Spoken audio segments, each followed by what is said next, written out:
Christ est ressuscité. Elles ne le savent pas encore, les femmes. Peu de monde le savent encore. Mais elles viennent au tombeau.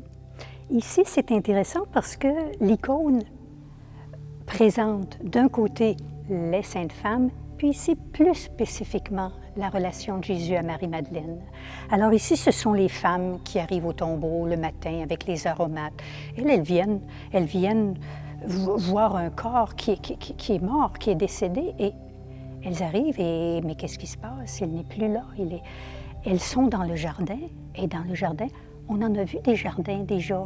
On a vu le jardin des Oliviers, il y a plein de jardins finalement dans la Bible. Mais ici, ce n'est pas un jardin de la mort, c'est un jardin de la vie. C'est un jardin où on arrive au petit matin pour apporter avec les aromates. Alors, les saintes femmes sont là et elles le reconnaissent. Il se manifeste à elles, mais elles le prennent pour un jardinier. Pourquoi elles le prennent pour un jardinier? Puis c'est quand même curieux, un jardin dans des rochers ici.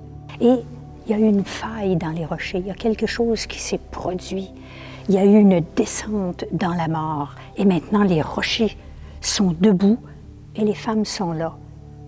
Est-ce qu'il y a vraiment un tombeau? Est-ce qu'il y a vraiment un jardin autour? Est-ce qu'il y a des fleurs? Et pourtant, elles s'adressent à un jardinier. C'est probablement cet écho de toute la première alliance qui fait que on se retrouve autour de quelque chose qui fleurit, quelque chose qui... C'est ce que l'icône veut évoquer finalement. Et on voit un Christ. Comment se fait-il qu'elle le prenne pour un jardinier, nous qui le regardons, et on le sait maintenant ce qui s'est passé. Il ne nous viendrait pas l'idée de penser que c'est un jardinier. On le voit ressusciter, nous.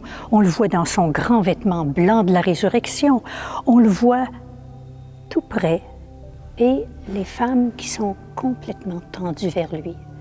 Donc, c'est cette première scène. Et tout à côté, c'est la scène plus intime de la rencontre de Jésus avec Marie-Madeleine. Quand est-ce que Marie-Madeleine le reconnaît? Quand il lui dit « Marie », et elle lui répond « Rabouni ». On peut le laisser, on peut l'entendre, on peut l'écouter. Marie, c'est ton nom, c'est mon nom, c'est le nom de chacun. Entendre ce nom et s'entendre lui répondre « Rabouni », on te reconnaît, on te reconnaît. La résurrection, elle a eu lieu à ce moment-là dans le temps, mais cette résurrection, elle se répète continuellement dans le monde. C'est continuellement qu'il est sorti des tombeaux. C'est continuellement qu'il nous sort de nos tombeaux, qu'il nous fait jaillir, qu'il nous amène à la vie.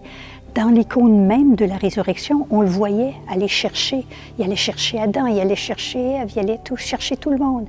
Et ici, il y a comme quelque chose de plus contemporain. Il vient tous nous chercher. Puis ici, c'est la résurrection qui appelle à une réponse intime. Rabouni. Christ est ressuscité.